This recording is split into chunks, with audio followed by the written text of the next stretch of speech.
YouTube के ऊपर rush लगा हुआ है कि पीटी एग्ज़ाम की वीडियोस का कैसे प्रिपेयर करना है, कैसे मार्क्स लेने हैं, डूज़ एंड डोंट्स, मगर कोई भी आपको क्लियर ही नहीं कर पा रहा है कि पीटी एग्ज़ाम होता क्यों है, आप दे क्यों रहे हैं और क्यों आपको इसमें मार्क्स लेने हैं, क्यों इम्पोर्टेंट है आपके लिए। तो बगैर टाइम वेस्ट किए हम इस वर्कशॉप को स्टार्ट करते हैं। सबसे पहले कि what is PT exam and why there is need to do it. Basically जो पीटी एग्ज़ाम है ये इंग्लिश लैंग्वेज पे टेस्ट है। एडमिशन के लिए रिक्वायर होता है। अमेरिका ने इसको डिज़ाइन किया है। दो तरह के पीटी एग्ज़ाम होते हैं, एक पीटी एकेडमिक और एक पीटीई यूकेवीआई। कंप्यूटराइज्ड बेस्ड टेस्ट है, इसको आप ऑफिशियल साइट से जाके बुक करते हैं और नंबर ऑफ़ क्वेश्चंस इसमें वेरी करके आ सकते हैं। जब आप टेस्ट देने बैठते हैं तो firstly they will ask for 1 minute introduction. वो पूछते हैं आपसे कि आप कौन हैं।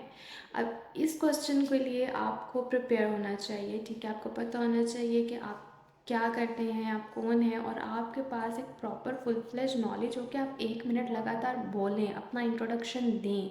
इसकी कोई मार्किंग वगैरह नहीं होती है, लेकिन ये इसलिए होता है कि क्योंकि कंप्यूटराइज बेस्ड टेस्ट है और वो जान सके कि जो पर्सन टेस्ट दे रहा है वो वही है जिसने फॉर्म फिल किया है या जिसने अपनी इन्फॉर्मेशंस दी हैं। तो बेसिकली आप वही इन्फॉर्मेशन यहाँ पर दें जो आपने फॉर्म फिल करते हुए दी हैं, जो आपने वहाँ पर लिखी। और इसका एक बेस्ट तरीका ये है कि एक इंट्रोडक्शन पैराग्राफ अपने लिए तैयार करके रखें और उसकी रोज़ प्रैक्टिस करें 1 मिनट में बोलने की, क्योंकि इसमें आपको बोलना पड़ता है।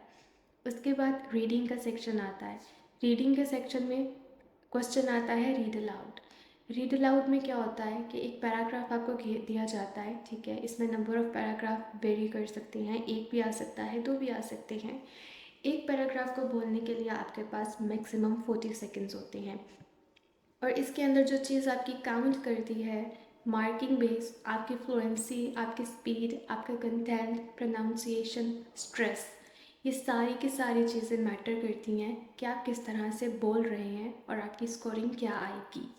उसके बाद आता है रिपीट सेंटेंस। रिपीट सेंटेंस में क्या होता है, 3 सेकेंड, 5 सेकेंड्स, 6 सेकेंड्स का एक लाइन आपको सुनाई जाती है ऑडियो के थ्रू और उसको आपने बोलना होता है ऑडियो के थ्रू, ठीक है।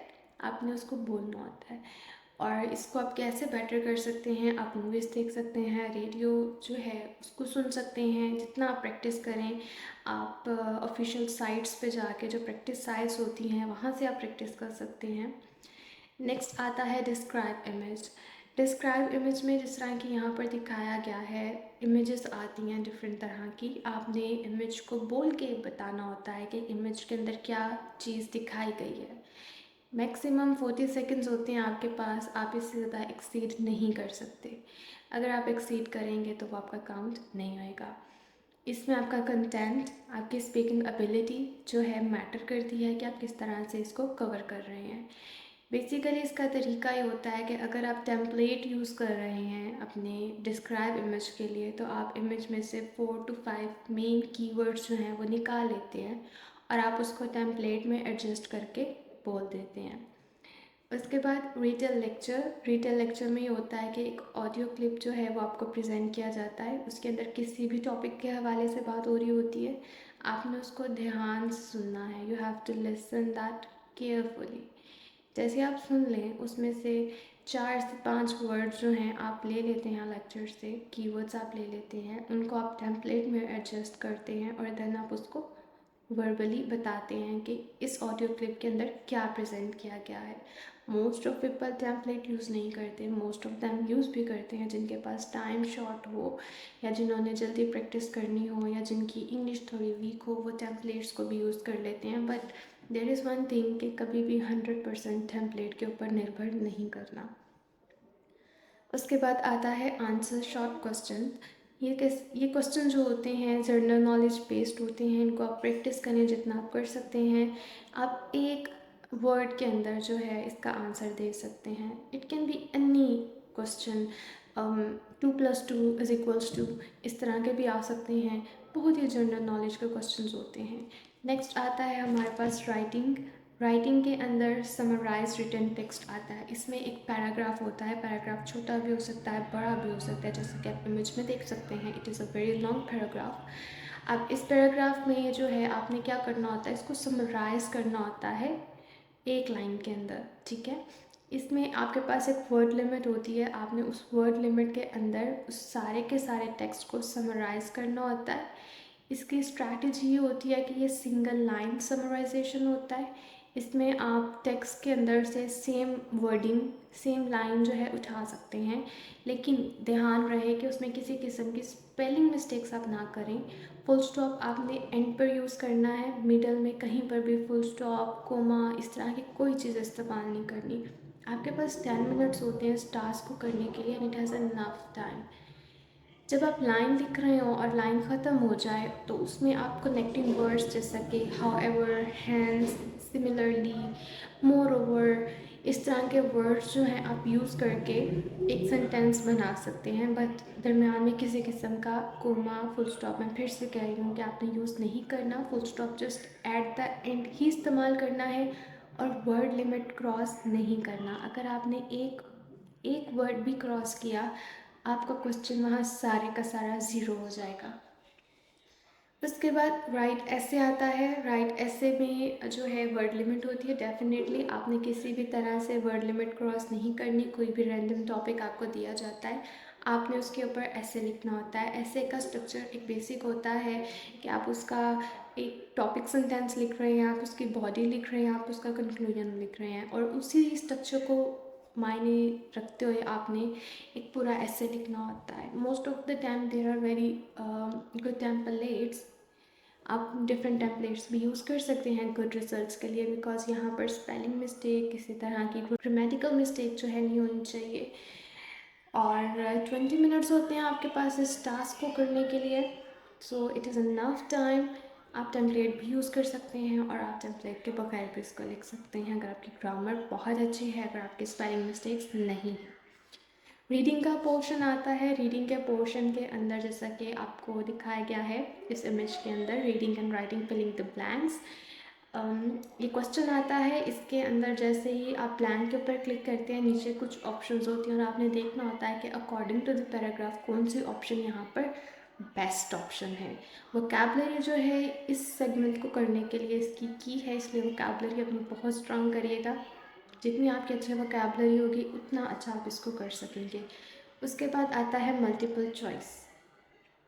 मल्टीपल चॉइस के अंदर क्या होता है कि आपको एक पैराग्राफ दिया जाता है। फर्स्टली आपने क्वेश्चन को रीड करना है, ठीक है। देन आपने पैराग्राफ को रीड करना है। जब आपको सारा समझ आ जाए, फिर आपने ऑप्शंस की तरफ चले जाना है। There will be MCQs related to the paragraph. Definitely जो पैराग्राफ दिया जाता है उससे रिलेटेड नीचे MCQs होंगे। और मल्टीपल चॉइस, मल्टीपल में ये होता है कि यहाँ पर एक से ज़्यादा ऑप्शन जो है वो करेक्ट होती हैं।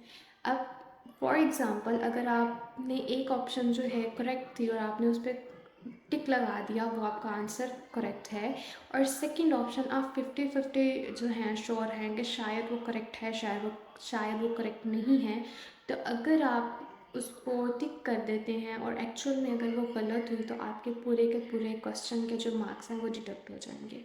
So when you are 200% sure of multiple answer, then you should tick more than one option. Otherwise, to avoid negative marking, select only single option. इसको याद रखिएगा। इवन when आप प्रैक्टिस कर रहे होंगे ऑफिशियल साइट से, वहाँ पर भी आप चेक कर लीजिएगा, इसी तरह से होगा। वोकैबलरी और जो प्रैक्टिस है वो आपको बहुत हेल्प करेगी इस सेगमेंट में अच्छा स्कोर हासिल करने के लिए। यहाँ पर आप देख सकते हैं कि मल्टीपल चॉइस मल्टीपल का इमेज है। क्वेश्चन किस तरह से आता है कि ऊपर एक पैराग्राफ है, नीचे क्वेश्चन है, क्वेश्चन के साथ डिफरेंट ऑप्शंस हैं। तो आपने पैराग्राफ रीड करना है, देन आपने क्वेश्चन रीड करना है, देन आपने जो है ऑप्शंस की तरफ जाना है। Reorder paragraph. रीऑर्डर पैराग्राफ के अंदर क्या होता है, डिफरेंट लाइंस होती हैं जो कि रेंडमली आपको दी जाती हैं। आपने वहाँ से एक टॉपिक सेंटेंस निकालना होता है, फिर कनेक्टिंग लाइन जो हैं वो टॉप टू बॉटम निकालनी होती है और उनको एक हायरार्किकल मैनर के अंदर अरेंज करना होता है, ठीक है। लास्ट लाइन जो होती हैं वो mostly in conclusion, at the last, hence वगैरह से शुरू हो रही होती हैं। तो एक छोटी सी ट्रिक है कि आप रीऑर्डर पैराग्राफ में लास्ट लाइन किस तरह से फिगर आउट कर सकते हैं। फॉर एग्ज़ाम्पल यहाँ पर एक इमेज है आप इसको देख सकते हैं। इस तरह से आपको क्वेश्चन आता है, 1 2 3 4 लाइंस, ज़्यादा भी हो सकती हैं, कम भी हो सकती हैं। आपने इनमें से देखना होता है कि कौन सी टॉपिक सेंटेंस हो सकता है, फिर उसके अकॉर्डिंग आपने उसको हायरार्किकल मैनर में अरेंज करना होता है। नेक्स्ट आता है रीडिंग फिलिंग द ब्लैंक्स। अब यहाँ पर एक पैराग्राफ दिया होता है और वहाँ पर कुछ फिलिंग द ब्लैंक्स छोड़ दी जाती हैं। अब कुछ वर्ड्स जो है वो नीचे ब्लू के अंदर आपको गिवन होते हैं, आपने वहाँ से एक वर्ड पकड़ना होता है और एक सर्टन फिलिंग द ब्लैंक्स में जो आपको लग रहा होता है कि यहाँ पर ये वर्ड सूट कर रहा है, आपने इसको वहाँ पर लेकर जाना है। अगेन ग्रामर जो है इसके अंदर इम्पोर्टेंट रोल प्ले करती है एंड प्रैक्टिस एज वेल। उसके बाद मल्टीपल चॉइस क्वेश्चंस आते हैं सिंगल। इसके अंदर सेम वही तरीका है जो मल्टीपल चॉइस का मैंने आपको पहले बताया, बट यहाँ पर सिर्फ सिंगल ऑप्शन जो है वो करेक्ट होती है, यहाँ पर मल्टीपल आंसर्स करेक्ट नहीं होते। रीडिंग के बाद आता है पोर्शन लिसनिंग का। लिसनिंग के अंदर सबसे पहले आता है summarize spoken text. Summarize spoken text में क्या होता है कि एक ऑडियो आपको दिया जाता है, आपने उसको ध्यान से सुनना है। आपके पास एक रफ पेपर गिवन होता है, जब आप टेस्ट कर रहे होते हैं उसके ऊपर आपने जितने कीवर्ड्स आप सुन के नोट डाउन कर सकते हैं आपने करने हैं। जब आप उनको सुन लें, ऑडियो सुन लें, सारी समझ लें, तो देन आपको टाइप करना होता है कि आपने क्या सुना। आपने सारी ऑडियो को समराइज़ करना होता है एक छोटे से पैराग्राफ में। यहाँ पर आपने वर्ड लिमिट क्रॉस नहीं करना, ग्रामर और स्पेलिंग मिस्टेक्स नहीं करना, और बहुत से टेम्पलेट जो हैं वो अवेलेबल हैं इस पार्ट को करने के लिए कि किस तरह से आप कर सकते हैं। मल्टीपल चॉइस, मल्टीपल जिस तरह से रीडिंग के अंदर मल्टीपल चॉइस मल्टीपल का मैंने आपको बताया, उसी तरह से यहाँ पर है, बट द डिफरेंस इज कि यहाँ पर ऑडियो गिवन होती है, पैराग्राफ गिवन नहीं होता। ऑडियो आपने सुननी होती है, ऑडियो सुन के आपने नीचे आंसर्स पे जाना होता है। Filling the blanks, filling the blanks यहाँ पर ऐसे होता है कि ऑडियो आपको प्रेजेंट हो रही होती है, ठीक है, और वहाँ पर उसके अकॉर्डिंग आपने देखना होता है कि फिलिंग द ब्लैंक में कौन सा वर्ड बोला गया है, आपने उसको साइड पे नोट डाउन कर लेना है अपने रफ नोट्स में। और जब ऑडियो ख़त्म हो जाए तो आपने सारे पैराग्राफ के अंदर वो सारे मिसिंग वर्ड्स जो हैं लिख लेने हैं। यहाँ पर स्पेलिंग मिस्टेक्स जो है वो नहीं होनी चाहिए, वरना आपके मार्क्स डिडक्ट हो जाएंगे। हाईलाइट करेक्ट समरी आ जाता है, इसके अंदर एक ऑडियो आपको प्रेजेंट किया जाता है, आपने ऑडियो को बहुत ध्यान से सुनना है। नीचे डिफरेंट पैराग्राफ आपको दिए जाते हैं जैसा कि इमेज में दिखाया गया है, आपने उसमें से देखना होता है कि कौन सा करेक्ट समरी प्रेजेंट कर रहा है ऑडियो से रिलेटेड, उस पर आपने टिक कर देना है।